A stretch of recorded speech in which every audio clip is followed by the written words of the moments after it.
Ali Hassan al-Majid al-Tikriti, popularly known as Chemical Ali, the scourge of the Kurds, the butcher of Halabja, master of mass murder, architect of atrocity, chieftain of chemical carnage, lord of lethal gas, patriarch of poison, baron of biological warfare, harbinger of Holocaust, general of genocide, reaper of regions, overlord of oppression, dictator of devastation, the ruthless enforcer of Saddam Hussein's regime, a man whose name echoes through the annals of modern Iraq, drenched in terror and brutality.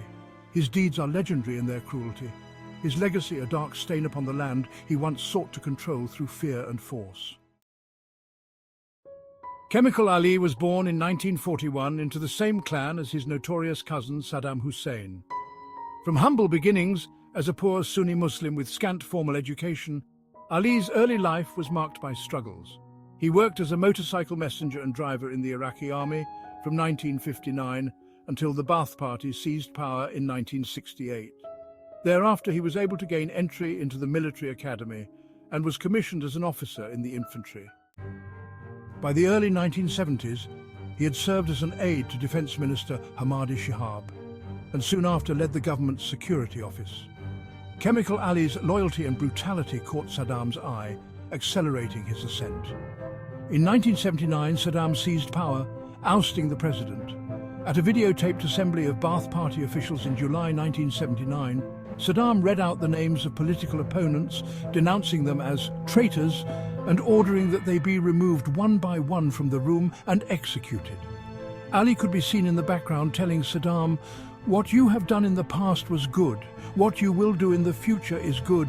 But there's this one small point. You have been too gentle, too merciful." Chemical Ali became one of Saddam's closest military advisors and head of the Iraqi intelligence service, Iraqi secret police known as the Mukhabarat.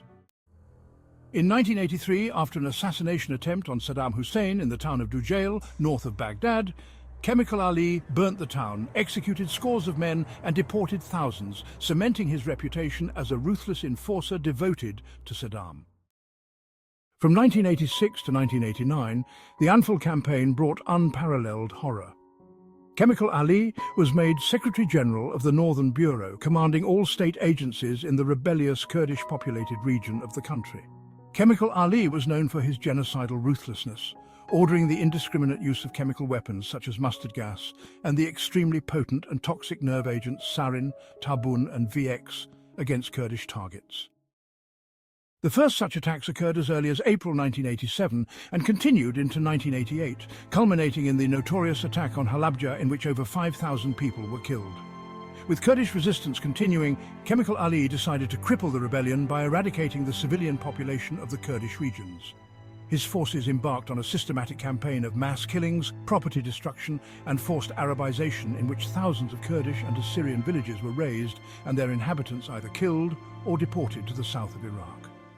He signed a decree in June 1987 stating that within their jurisdiction the armed forces must kill any human being or animal present in these areas. By 1988, some 4,000 villages had been destroyed, an estimated 180,000 Kurds had been killed, and some 1.5 million had been deported. Chemical Ali's venomous disdain for the Kurds was clear, as he recorded during a recorded meeting. "We asked them to deport every Kurd who lives there and send them to the mountains to live like goats. F them. Why do you feel embarrassed by them? We deported them from Mosul without any compensation. We burnt their houses. We said, come on, go, I read the pledge for them, and they must sign it. Then wherever I find them, I will smash their heads. These kinds of dogs. We will crush their heads. Do you want to increase the Arab population with these bloody people? We must Arabize your area, and with only real Arabs, not Yazidis who say one day that they are Kurds and the next that they are Arabs." In a brazen declaration, he admitted, "I will kill them all with chemical weapons." Who is going to say anything? The international community? F them. After Saddam invaded Kuwait in August 1990, Chemical Ali became the military governor of the occupied country. He instituted a violent regime under which Kuwait was systematically looted and purged of disloyal elements. In November 1990, he was recalled to Baghdad and was appointed Interior Minister in March 1991. Following the Iraqi defeat in the war, he was given the task of quelling the uprisings in the Shiite south of Iraq, as well as the Kurdish and Assyrian north. Both revolts were crushed with great brutality, with many thousands killed. The Shia uprising in southern Iraq was met with brutal force by Chemical Ali. In 1991, cities like Basra and Karbala became slaughterhouses under his command, echoing with the cries of the executed and tortured. In 1996, Chemical Ali orchestrated the brutal execution of Saddam Hussein's sons-in-law Hussein Kamal al-Majid and Saddam Kamal, who escaped to Jordan after making declarations against Saddam's regime. They were lured back to Iraq with false promises of forgiveness. Their house was surrounded by Ali and his men, and they were sprayed with machine guns until they died together with family members who participated in the shootout.